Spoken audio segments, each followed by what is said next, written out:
දවසක් කියලා පිළිගන්නවා මගේ YouTube channel එකට අදත් ඔයාලව ආදරෙන්. ගොඩක් දවසකට පස්සේ තමයි මම මේ ලෝන් වීඩියෝ එකක් අරගෙන ඉන්නේ. ඉතින් අද තියෙනවා රස බිරියානි එකක් හදන විදිය. KFC බිරියානි ඔයාලා කාලා තියෙනවනේ. ඉතින් ඒ රසට කිට්ටුවෙන් යන බිරියානි එකක් තමයි අද මම හදන්න යන්නේ. මේ මෙනු එක මම ගත්තේ නිවි ලංකා page එකේ FB page එකෙන් කරන අක්කගෙන් තමයි මේ මෙනු එක ගත්තේ. අපි යමු වීඩියෝ එකට. මුලින්ම ක්‍රිස්පි චිකන් එක හදන්න ඕනේ චිකන් ටික සීසන් කරගන්න තමයි මම යන්නේ. මම මෙතන චිකන් ග්‍රෑම් 250ක් අරගෙන තියෙනවා. කෑලි 4කට තමයි කපලා අරගෙන තියෙන්නේ. මම මෙතන මේ චිකන් එක සීසන් කරගන්න මිරිස් කුඩු, කහ කුඩු, ගම්මිරිස් කුඩු, ඊළඟට තලාගත්තු සුදු ලුණු ඉඟුරු පේස්ට් එක, ඊළඟට 3-5 කුඩු චුට්ටකුත් දාලා තව දෙහි අඹුල් චුට්ටක් දාලා හොඳට මේ ටික කලවම් කරගන්නවා. ඊට පස්සේ පැය භාගයක් විතර වගේ මේ ටික හොඳට සීසනින් වෙන්න තියලා තියෙනවා. තව මේකට ඔයාලා ෆ්‍රෙෂ් මිල්ක් හරි දී කරගත්තු කිරිපිටි ටිකක් හරි මේකට දාලා හොඳට සීසනින් වෙන්න ටිකක් වෙලා තියලා තියන්න.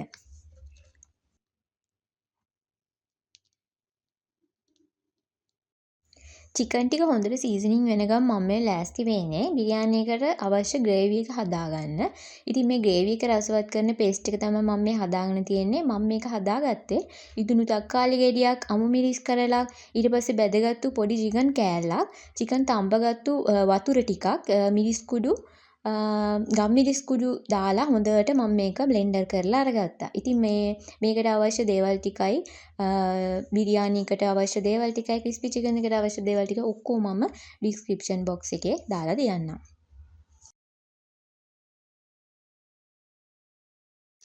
දැන් මම මේ විදිහට මැටි හටියක් ලිපේ තියලා ඒකට තෙල් චුට්ටක් දාලා තෙල් ටික රත් වෙනකොට කපාගත්තු බීලුණු භාගයක්, ඊට පස්සේ රාම්පේ කරපිංචා, ඉඟුරු සුදු ලුණු, ඊට පස්සේ කුරුඳු පොත්තක් දාලා මේ විදිහට හොඳට බැදෙන්න දෙනවා. ඊට පස්සේ ඒ ටික බැදීගෙන එනකොට අපි අර බ්ලෙන්ඩර් කරලා ගත්තු පේස්ට් එක මේකට දාලා හොඳට කලවම් කරගන්න ඕනේ.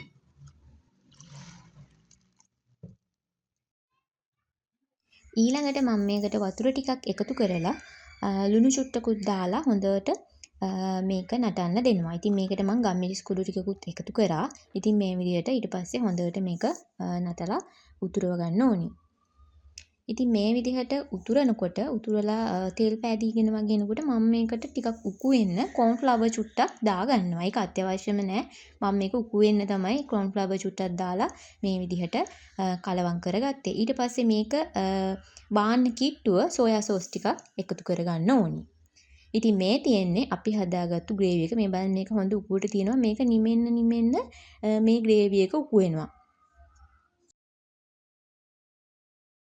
මම ලෑස්ති වෙන්නේ බිරියානි එකට අවශ්‍ය තෙම්පරාදුව හදාගන්න. මේ විදිහට කපාගත්තු බීලුණු ගෙඩි භාගයක්, ඊට පස්සේ රම්පේ කරපිංචා, තලාගත්තු කුරුඳු ටිකක්, ඉඟුරු සුදු ලුණු පේස්ට් එකෙන් ටිකක්, තලාගත්තු අමු මිරිස් කරලක් දාලා මේ විදිහට තෙලින් හොඳට තෙම්පරාදු කරගන්නවා. මේක සුවඳ එනකන් තෙම්පරාදු කරගත්තාම ඇති.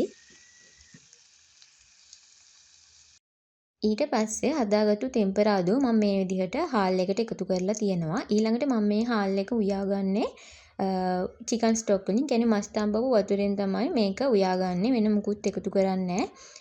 ඒකෙන් තමයි මේක උයාගන්නේ. හාල් එක බාගෙට ඉදීගෙන එනකොට මේ විදිහට කලරින් චුට්ටක් එකතු කරගන්න ඕනි. දැන් අපි යන්නේ ක්‍රිස්පි චිකන් එක හදාගන්න. ඉතින් ක්‍රිස්පි චිකන් එකට මම මේ විදිහට පාන් පිටි කප් එකකට කෝන්ෆ්ලවර් කප් එකක් එකතු කරලා තිනවා. මෙන්න මේ රයිස් කුකර් එකේ හාල් මයින්න කප් එකෙන් තමයි මම කප් එකක් අරන් තියෙන්නේ. පාන් පිටි කප් එකට කෝන්ෆ්ලවර් කප් එකයි. ඊට පස්සේ මම ඒකට ගම්මිරිස් කුඩු ටිකක්, මිරිස් කුඩු ටිකක් සහ ලුණු කුඩු ටිකක් දාලා හොඳට කලවම් කරගන්නවා.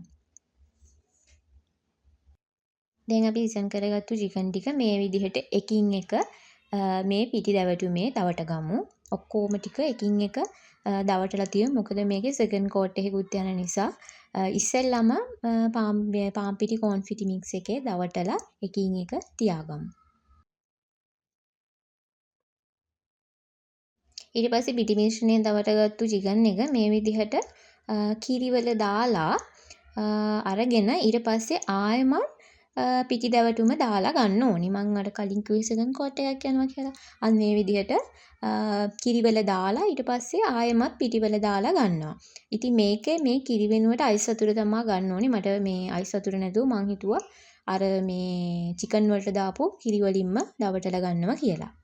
ඉතින් ඊට පස්සේ මේ විදිහට චිකන් ටික පැද ගන්න තමයි තියෙන්නේ.